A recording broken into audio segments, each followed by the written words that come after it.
Dutheil. Et comme chaque dimanche soir, on est en direct jusqu'à 19h, l'heure maintenant de notre talent de demain. Alors ce talent de demain, si vous nous écoutez régulièrement, vous le savez, c'est un dirigeant ou une dirigeante que vous ne connaissez peut-être pas encore, mais que nous avons eu envie de mettre à l'honneur sur Europe 1. Et cette semaine, on est avec Laetitia Jacques. Bonsoir. Bonsoir. Merci d'avoir accepté notre invitation. Vous êtes la directrice générale adjointe d'Ankama. Alors quelques petites infos sur vous. Vous avez 37 ans, vous êtes diplômée notamment de l'école de commerce internationale de Lyon.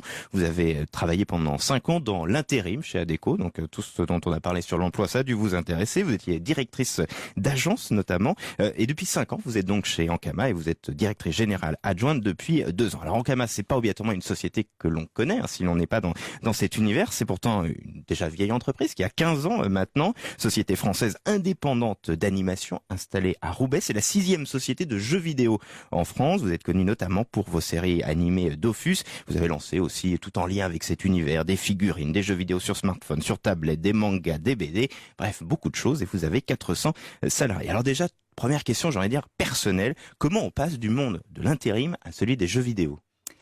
Tout simplement par une histoire humaine, parce qu'en fait, Ankama, je pense que c'est avant tout une belle histoire humaine, une entreprise dans laquelle on vit beaucoup d'aventures humaines.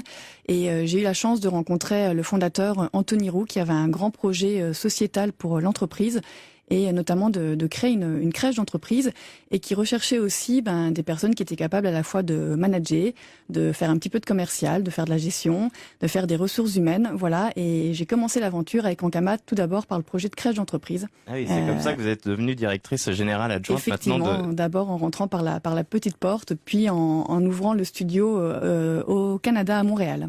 Alors moi je vous cache pas que je connaissais pas très bien Ankama, je suis pas du tout fan à la base de jeux en ligne, mais quand on a un peu regardé ce que vous faites, on est tout de suite rentré dans l'univers. Votre gros succès, c'est donc un jeu qui s'appelle Dofus, c'est un jeu de rôle en ligne. Alors quand on n'est pas obligatoirement un adepte, ça peut paraître un peu incompréhensible ce que je raconte.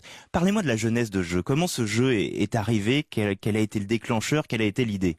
Alors ce jeu, il est né il a 12 ans maintenant. Il est sorti effectivement en 2004 et il est né là encore une fois d'une belle aventure et d'une belle histoire entre 3 associés qui étaient passionnés de jeux vidéo, qui ont d'abord monté une web agency. Ankama à la base c'était une web agency. Une agence qui travaillait pour faire du web, voilà. Notamment de la publicité sur le web. Effectivement, et en dehors de leurs heures de travail, on va dire jour et nuit, et plutôt la nuit, ils ont eu ce projet de développer un jeu vidéo. Un jeu vidéo assez novateur à l'époque parce que c'était un jeu en ligne. Donc à l'époque, le haut débit, ça n'existait pas. On n'était que sur du 56K pour ceux à qui ça parle. Et eux, ils se sont dit c'est pas grave. Des débits très limités. Voilà, on se lance dans l'aventure. On est une petite équipe de 4-5 et on crée un univers. Donc ils ont créé un univers totalement loufoque, très mignon. Et ils y ont travaillé nuit et jour, et je pense que ce qui a permis que ça fonctionne très vite et que très vite ils acquièrent une communauté de 400 000 joueurs en moins d'1 an, c'est le fait qu'ils partageaient en fait avec leur communauté, avec leurs fans, leurs histoires, leur expérience, comment le jeu se crée. Donc pour la petite histoire, par exemple, ils aiment bien dire, les fondateurs, que ce sont eux les précurseurs de la télé-réalité, parce que quand ils créaient un nouveau personnage ou quand ils créaient un nouveau monde dans le jeu, ils expliquaient à leurs fans, à leur communauté comment ça s'était passé. Ils racontaient même, il y en a un qui s'est endormi sur son clavier cette nuit, du coup, il a les touches Chacun a du participé clavier. Finalement, voilà. C'était quasiment collaboratif là aussi. Je vais vous lire le début de l'article du Monde que vous avez peut-être vu, c'était au début du mois de février, et pour qu'on comprenne peut-être mieux l'univers, j'ai trouvé que le début de l'article était très très beau. C'est un monde pastel et gai, au dessin joyeux d'inspiration manga, l'herbe y est vert pomme, des créatures gélatineuses cubiques s'y font des câlins coquins et des vieux chats se battent vêtus d'une armure d'or. C'est ça, Dofus ? C'est effectivement ça, Dofus. C'est un univers très coloré, c'est un univers à la richesse graphique très importante. C'est surtout un univers avec beaucoup de personnages, avec beaucoup d'univers, et encore une fois, c'est un univers collaboratif où on crée des contacts. L'aventure humaine, je leur dis, mais c'est vraiment quelque chose de très important. Et il y a des contacts qui se créent à la fois à travers le jeu, à travers l'ordinateur, mais aussi à travers tous les événements que nous on va organiser avec nos communautés et nos fans. On les réunit régulièrement à la Japan Expo, où on crée nos propres conventions, nos propres événements où tous nos fans se rencontrent. Et on a de nombreux mariages qui ont eu lieu suite à des fans qui s'étaient rencontrés. On a aussi des bébés Dofus. Antoine Joutot, vous êtes un joueur de jeux en ligne. Vous connaissiez cet univers? Vous êtes un des membres de la communauté? Non, pas du tout. Vous êtes comme moi, à la base, vous n'êtes pas très jeux vidéo? Non, j'ai un potentiel de joueur, je pense, mais plutôt de jeux assez basiques comme le foot en ligne, par exemple. Mais sinon, non, je suis assez loin de cet univers, finalement. Justement, quel est le profil de vos joueurs dans cette communauté? Donc c'est plutôt un profil masculin. C'était plutôt un profil jeune, entre 12 et 15 ans. Mais comme je le disais, le jeu maintenant, oui, mais la communauté a vieilli avec nous et avec le jeu. Donc maintenant, on a plutôt un profil 22-25 ans. Ce qui est sympa finalement parce qu'on grandit tous ensemble et on vit un petit peu tous les mêmes histoires ensemble. Donc oui, plutôt un profil masculin, 22-25 ans. Ça, c'est pour le jeu vidéo. Mais après, c'est vrai que de par nos activités, on a la chance finalement de côtoyer un public très large. Par exemple, sur le long métrage, on va avoir un public plus familial.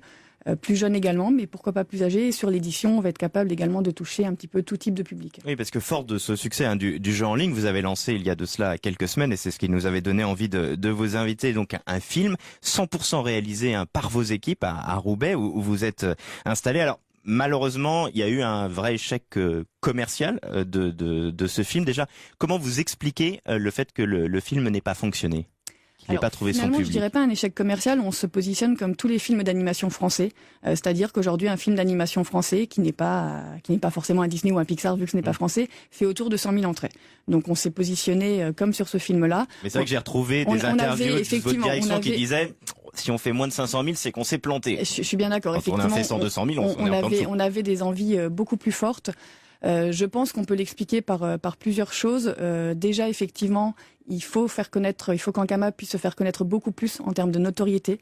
C'est pour ça que pour nous, malgré tout, ça reste un succès parce que on a assis le studio comme étant capable de faire de l'animation française et au niveau critique et également ressenti du public. Là, le succès est vraiment au rendez-vous parce que c'est un film. Il y a eu quelques critiques négatives quand même. On en a eu deux. Sur toutes celles qu'on a eues, on en a eu deux. J'en ai eu effectivement quelques-unes qui étaient pas super sympathiques. Mais comment vous expliquez que justement en France, on soit si dynamique sur cette partie de l'animation du jeu vidéo ? Je disais que vous étiez le 6e groupe de jeux vidéo en France. Le leader, c'est bien évidemment Ubisoft, avec notamment ses lapins crétins. Comment vous expliquez qu'on soit si fort du côté de l'animation et des jeux vidéo ? On a de la chance d'avoir de très bonnes écoles en France, aussi bien dans l'animation que dans le jeu vidéo, ce qui explique qu'effectivement on a des talents vraiment très recherchés d'ailleurs et qui partent beaucoup à l'étranger.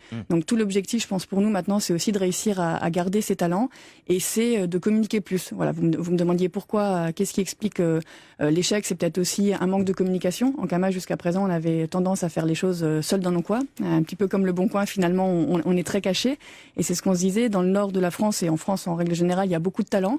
Peut-être qu'on ne sait pas assez communiquer. C'est sûr qu'on communique pas à la manière des Américains. On n'a pas les mêmes budgets non plus.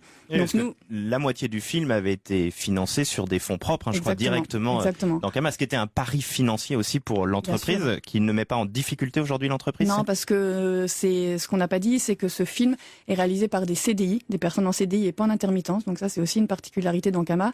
Donc aujourd'hui, les salaires sont déjà financés. Donc et par rapport aux recettes, on avait été très prudent sur notre business model. Voilà, donc aujourd'hui. Et sur quoi vous travaillez alors maintenant ? Est-ce qu'il y aura peut-être un autre film où vous êtes un peu vacciné ? Non, c'est que le début, c'est ce que je disais. On n'a pas fait tout ça pour s'arrêter là maintenant. Donc au niveau du studio d'animation, on travaille sur la suite de Wakfu saison 3, donc la saison 3, qui est une série très appréciée du jeune public et une série qui marche très bien à l'international avec Netflix notamment. On travaillera effectivement sur le long métrage et sur le jeu vidéo. Vous travaillerez sur un long métrage qui sera décliné de la série. Alors on travaillera sur un long métrage qui sera la suite de Dofus, parce que le premier livre s'appelait le livre 1 Julite, donc c'est prévu pour être une trilogie. On réfléchit pourquoi pas à faire un film un peu plus preschool, un peu plus pour vraiment les enfants. Pour les enfants. Voilà, plus pour les enfants. Quand dans le cinéma on parle de preschool, c'est entre 3 et 6 vraiment. Et là, notre grosse actualité, ça va être le passage de notre jeu Dofus, qui historiquement est un jeu sur ordinateur, qui va passer sur tablette. Donc, ce qui en fera le premier jeu massivement multijoueur, communautaire, sur tablette avec le plus de contenu, parce qu'il y aura plus de 10 ans de contenu qui seront accessibles sur tablette. Et ça, je pense qu'effectivement, ça permettra d'entraîner une nouvelle communauté derrière nous. C'est tout le mal que l'on vous souhaite pour les années à venir. Merci d'être passé par les studios d'Europe 1. Laetitia Jecques, donc la directrice générale adjointe du studio de jeux vidéo et d'animation Ankama. Merci également beaucoup à Antoine Joutot, le patron du Bon Coin, qui était notre invité ce soir. Merci à vous tous de nous avoir suivis. Vous restez surtout sur Europe 1 avec les grandes voix vous répondent. Ce soir, autour de Sonia Mabrouk, Michel Cotta, Catherine Ney et Charles Villeneuve. Très bonne soirée.